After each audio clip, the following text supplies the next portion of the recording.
Welcome to the Limitless Living podcast. I'm Fredricka Davis, creator of the Limitless Reset Method. And here every week, we are having real conversations about creating sustainable success, practical wellness, and building a life that you genuinely love living. So, are you ready for your body, your business, and your life to become limitless? Let's get started. Welcome back. This is Identity, Passion, and Reinvention Saturday here at the Limitless Living podcast. And I'm Fredricka Davis. I'm creator of the Limitless Reset Method. And every Saturday, we get to explore what it really means to grow into the next version of yourself. Not by becoming somebody completely different either, but by really rediscovering who you've been all along. So today's episode is about one of the biggest struggles that so many of us face as women. And it's not about a lack of confidence. It's not a lack of intelligence either, or a lack of experience. It's really something much quieter than that. It's actually about learning how to trust yourself again. So, have you ever noticed how easy it is to trust everyone else before you trust yourself? We trust experts, we trust Google, we trust AI, we trust social media and our friends and our family and what we read in a magazine and the next person's book and the podcast for this and so on and so on and so on. And sometimes we even trust strangers, and I mean complete strangers, more than we trust our own instincts. Now, after enough years of doing this, something begins to happen. Your own voice starts to get quieter and you stop recognizing it. And then you start second guessing yourself. And we as women, we wonder if we're overreacting. Are we questioning too many things?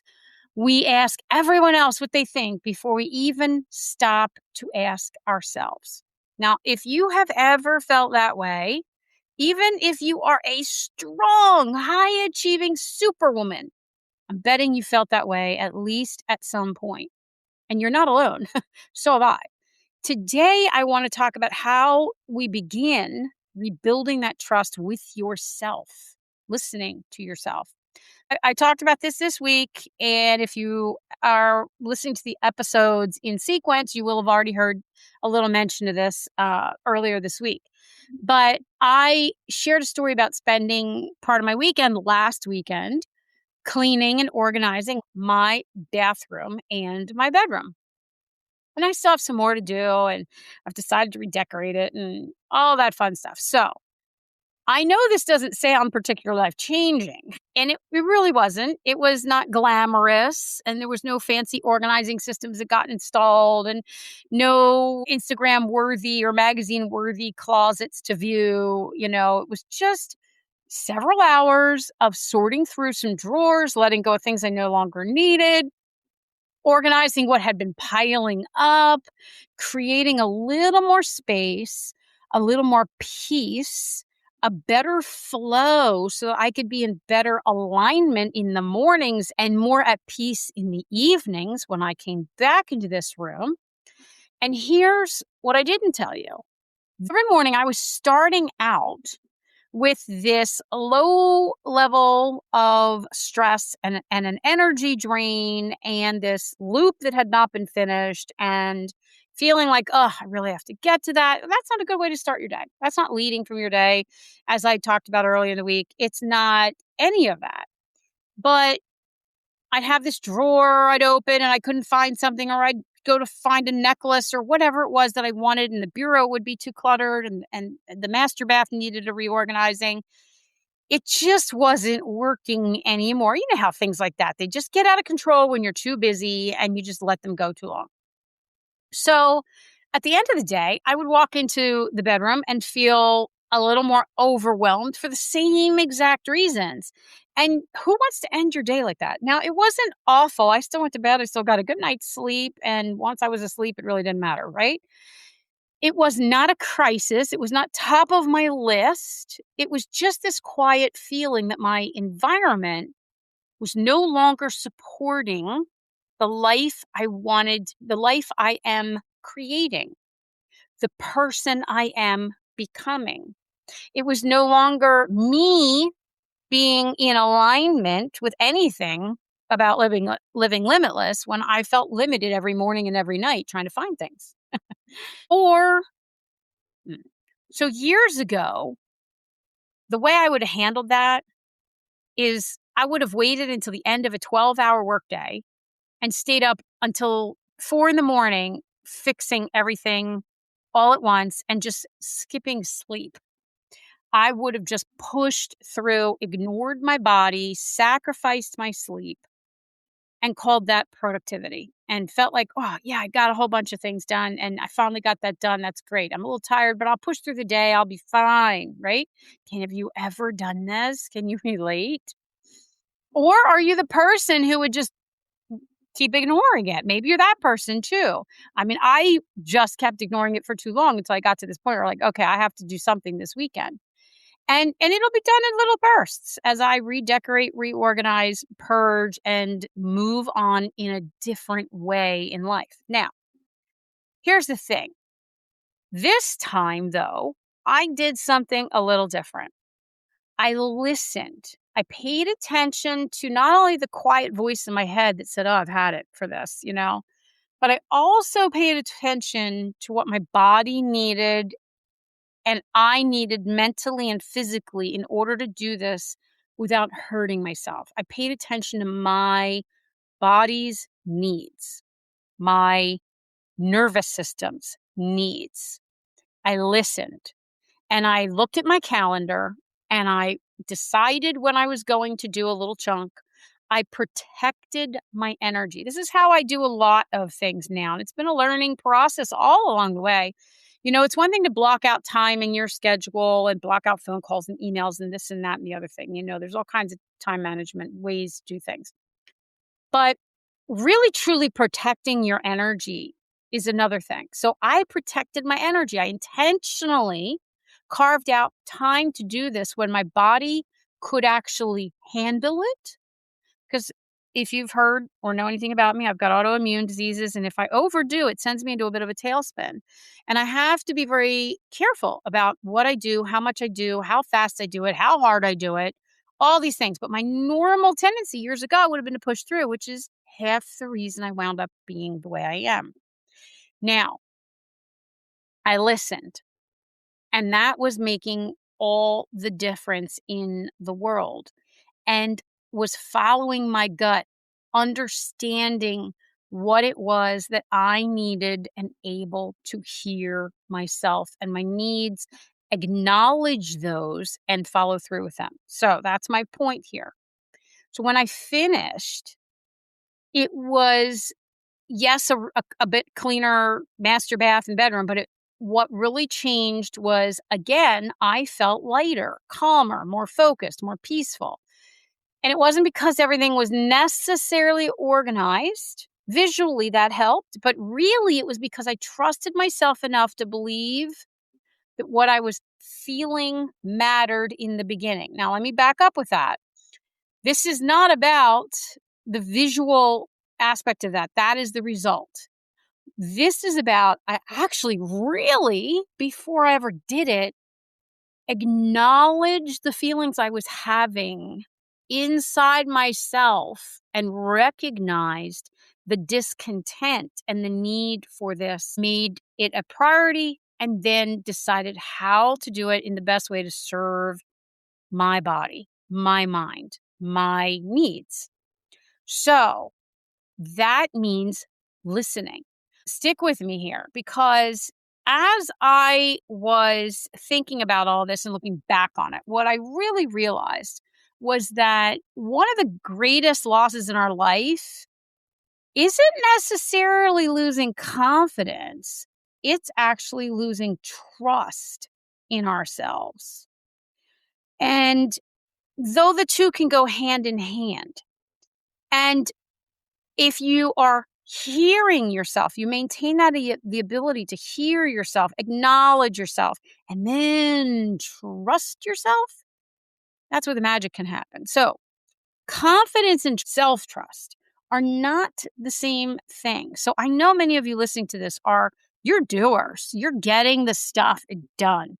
You may not always feel like you're a high achieving woman, but chances are you really are.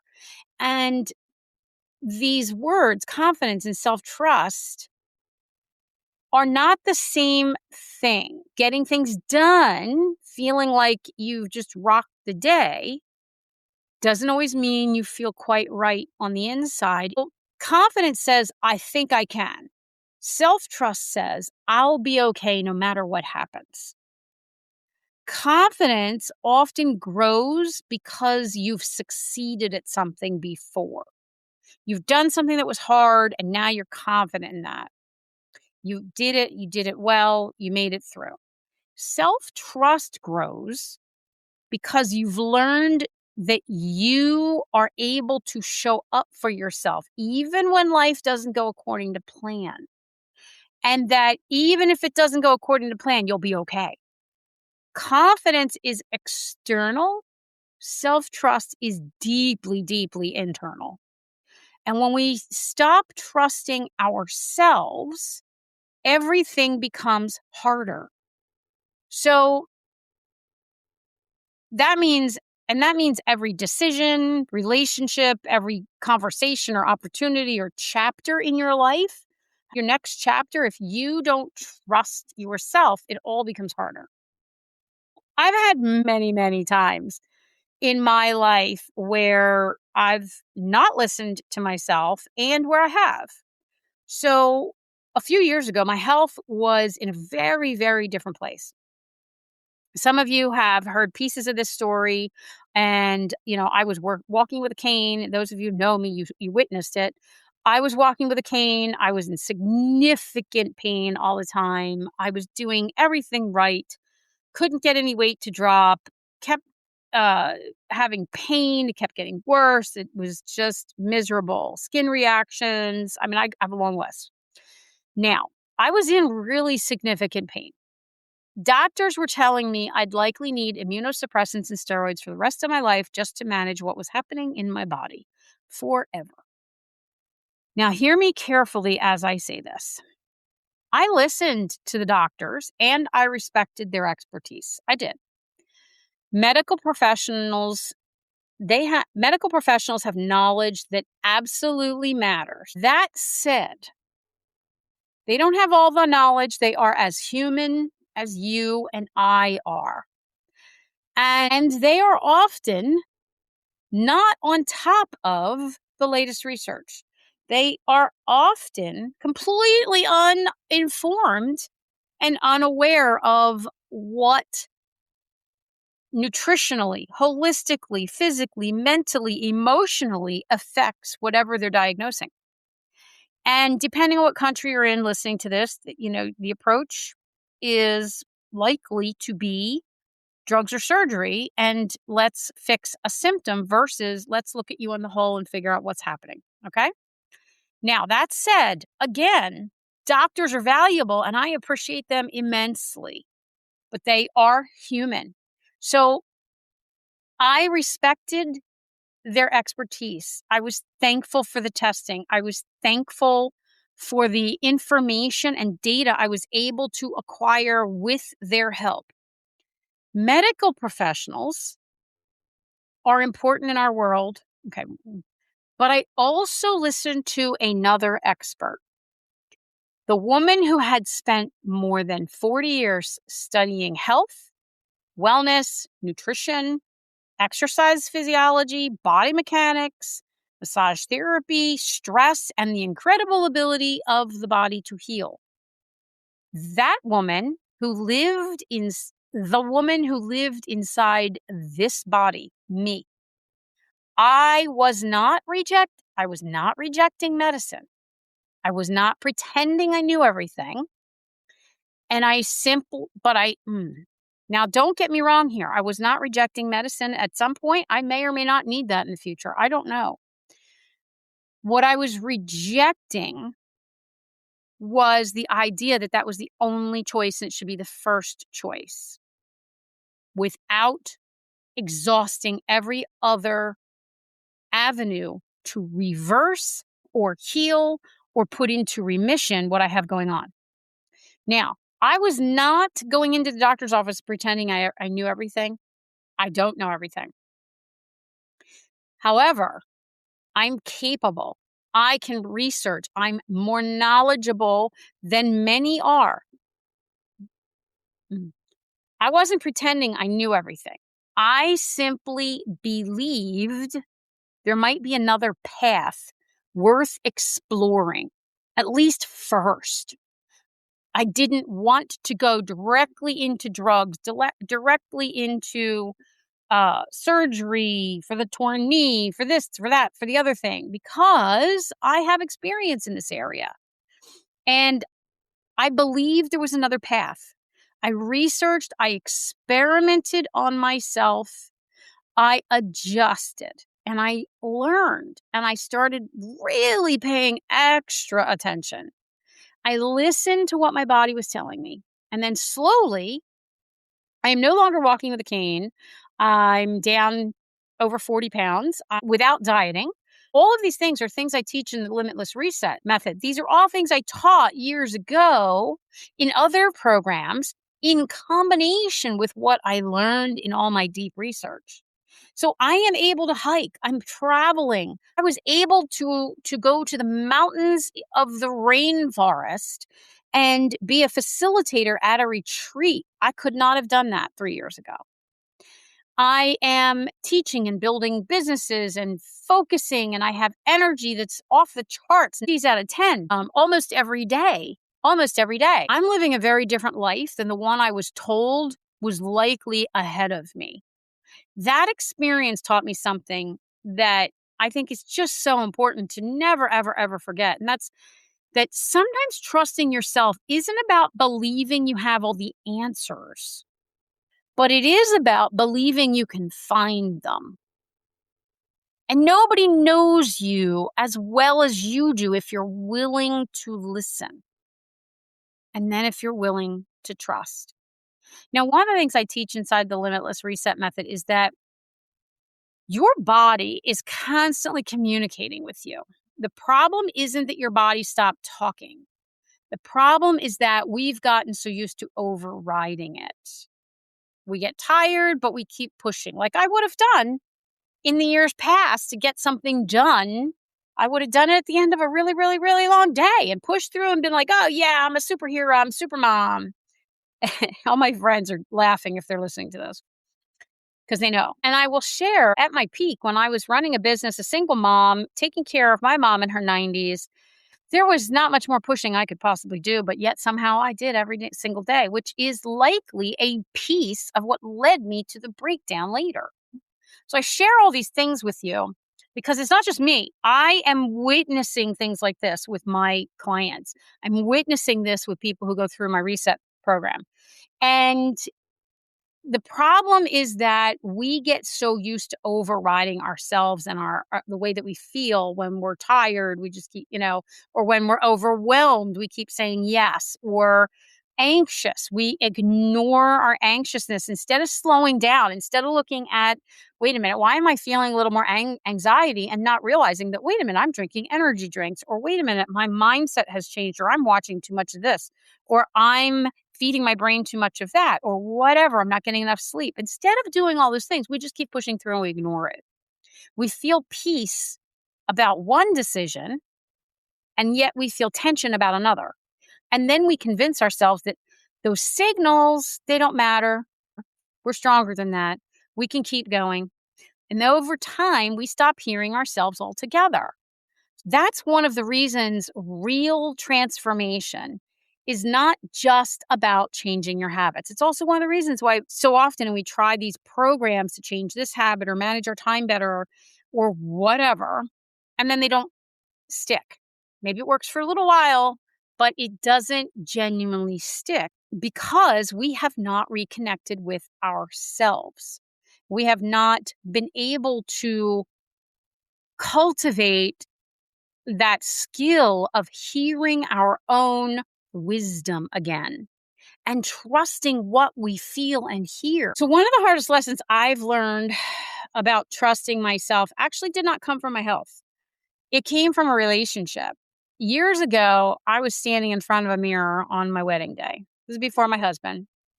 Now, this is not about criticizing that relationship or rewriting history. I genuinely did love him at the time. He was a good man in many ways, and I don't regret the lessons that I learned ultimately. But I remember standing there looking at myself in the mirror, and there was this quiet feeling inside me that something wasn't right. It just wasn't quite right. And we were actually supposed to get married in a hot air balloon, and a hurricane came through, and the balloon never went up. And that feeling in me was actually not because of that. It would have been easy to blame all those unusual circumstances, but that wasn't it. Maybe they were signs. What was really happening deep down was something in me was not settled. There was there wasn't necessarily a dramatic red flag that I could point to. It was really just a feeling. There wasn't some terrible secret that had been uncovered, at least not yet. There was simply a quiet knowing something in me that I just could not explain. And instead of listening to that quiet voice, I talked myself right out of it. And the voice said, "This is not who you're supposed to marry." That's what the voice said to me. But I talked myself right out of it. I told myself I'd come too far. I couldn't disappoint everyone. We checked all the boxes. And surely it was just nervousness, wedding day jitters. Okay. Now, I can say, have you ever done that? I hope you have not. I really hope you have not. But have you ever talked yourself out of what your heart, your body, or your intuition is trying to tell you? Sometimes we do that because we're afraid. Sometimes we don't want to hurt someone else. And sometimes it's because we're worried about what people will think. And sometimes it's because we have forgotten how to trust ourselves, or maybe we haven't even learned it yet. I've learned over the years that our deepest wisdom rarely shouts. It usually whispers. And I will tell you that marriage, of course, did not last. And I'm married to a wonderful man now. But that marriage didn't last because he became abusive. And for any of you out there listening, I want you to know there's life after that, number one. And more importantly, your gut knows. Your gut knows things. This is your deepest wisdom. And it usually is pretty quiet. It's not always shouting at you. Rarely is it shouting at you. It's usually whispering. But when we ignore those whispers for too long, over and over and over, eventually we kind of stop hearing them. They're still there. It might feel like they aren't even there anymore, but really it's that you've fallen out of being able to listen to them and recognize them. So why do we stop trusting ourselves? I don't really think anyone wakes up one morning and decides they're no longer going to trust themselves. I think it's more gradual. It happens more gradually. Maybe somebody in your life criticized your decisions enough times you started believing they knew better than you did. Maybe you grew up trying to keep everyone else happy. Or maybe you had enough times in your life when it just knocked you down and now you're afraid of making another mistake. Or you've been through a divorce or illness, job loss, disappointment. I mean, the list could go on and on. And somewhere along the way, you started believing that everyone else probably has better answers than you do. But here's what I want you to hear today.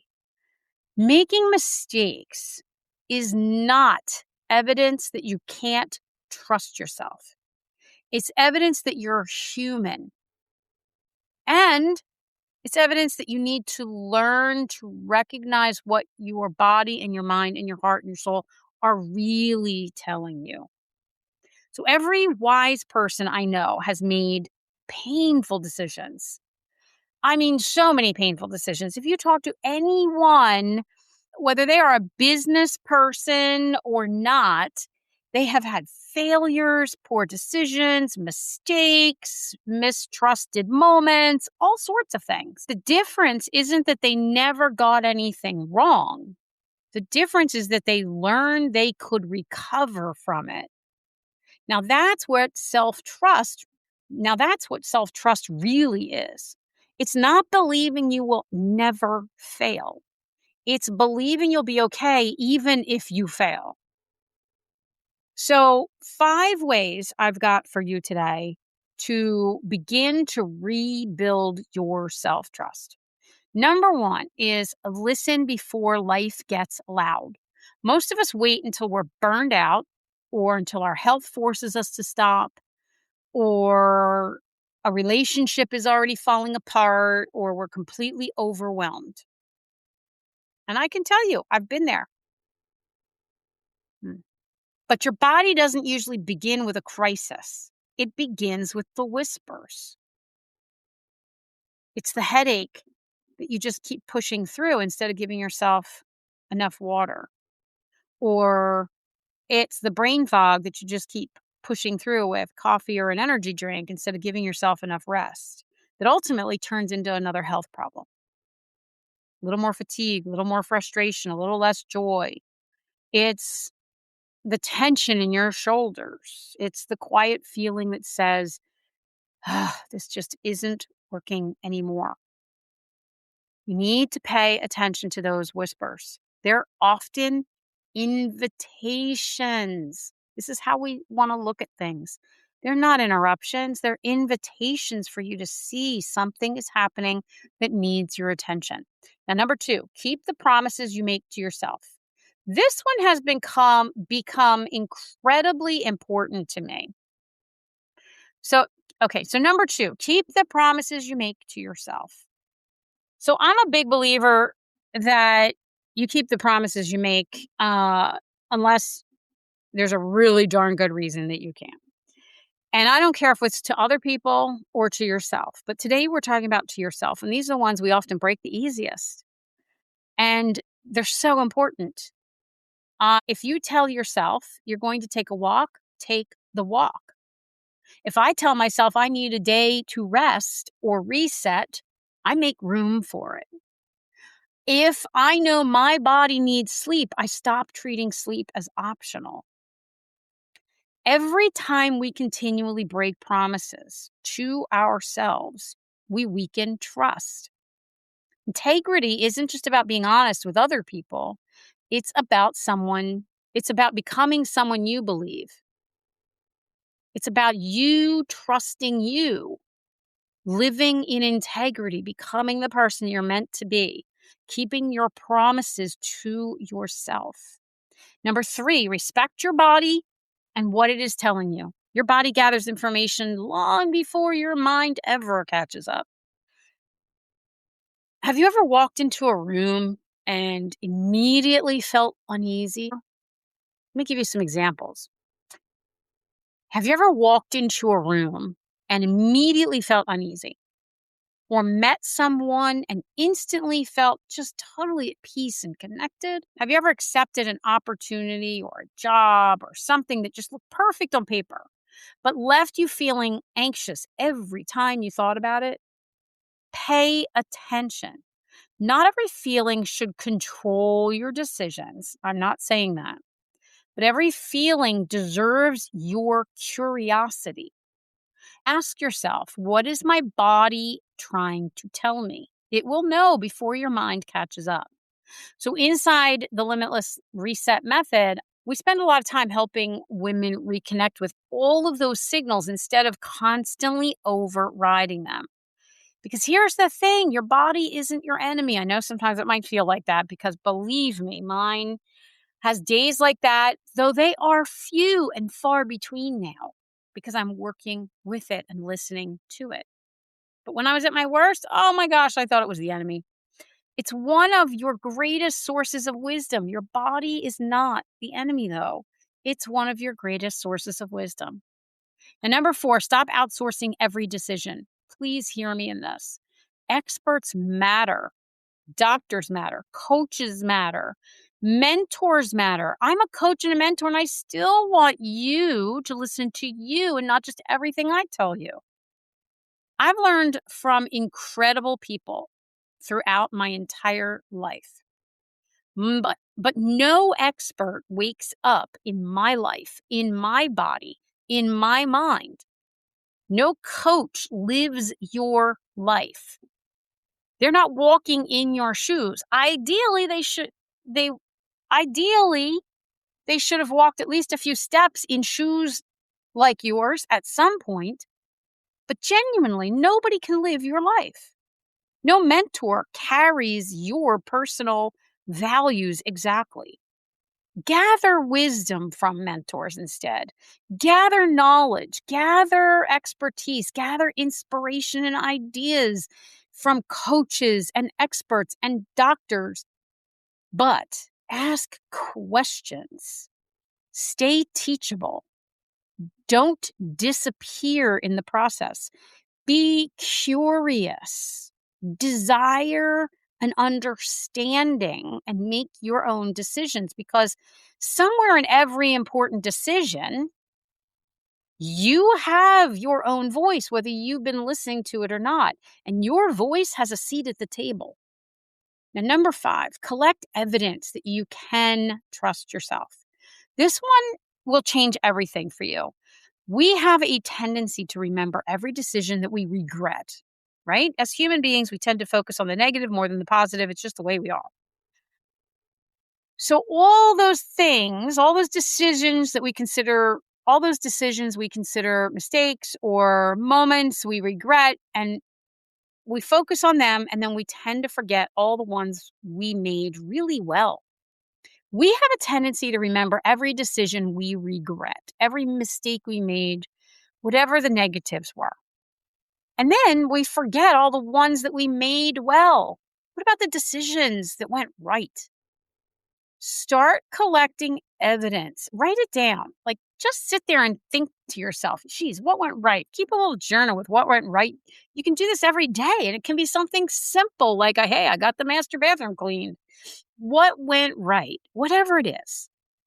I listened to my body today. I kept my boundary. I trusted my instincts. I had a difficult conversation, or I prioritized resetting the bedroom, or I chose peace instead of people pleasing.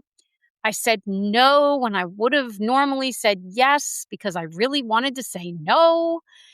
Those are all good examples. Every one of those moments becomes another piece of evidence that says, hey, I can do this. I can trust myself. Self-trust isn't rebuilt overnight. It's rebuilt one decision at a time. So this week, I don't want you to make any huge life decision. I simply want you to ask yourself one question. Where have I been ignoring myself? Now, maybe this is going to be your health. Maybe it's going to be in your schedule or your relationships, your house, your work, your dreams. Maybe it's simply the quiet voice that's been saying to you, you need to slow down, or it's time to let that go, or you really have outgrown this, or whatever it is. Just don't dismiss it. Sit with it. Pray about it. Journal about it. Talk it through with someone you trust if you need to. But before you ask everyone else what they think, and before you air it on social media, I'll add that, spend a little time listening to yourself. You might be surprised by how much wisdom is already right inside of you. So I want to leave you with this thought. Maybe the next chapter of your life doesn't begin with someone finally giving you permission or pointing you in the right direction or telling you what should be next for you. But maybe it begins the moment you start believing the quiet voice that lives inside of you again. That voice that says, rest, begin, try something, wait, speak up, let go, try again, or this matters. Because literally underneath all the noise, underneath everyone else's opinions, underneath the fear, And underneath the fear of getting it wrong, you probably already know far more than you've been giving yourself credit for. Your job isn't to become someone completely different. Your job is to come home to yourself, to become someone you can trust again. Thank you so much for spending part of your Saturday with me. If this episode encouraged you, I'd love for you to share it with someone who may be struggling to trust themselves right now. And if you'd like more resources, coaching, speaking, to join our free Limitless Living community, visit me at fredrickadavis.com. And until next week, be rooted, be resilient, and be limitless.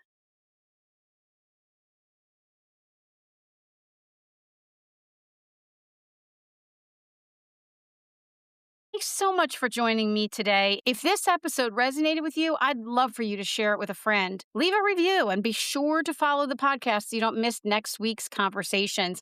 Remember, a new episode drops on Tuesdays, Thursdays, and Saturdays.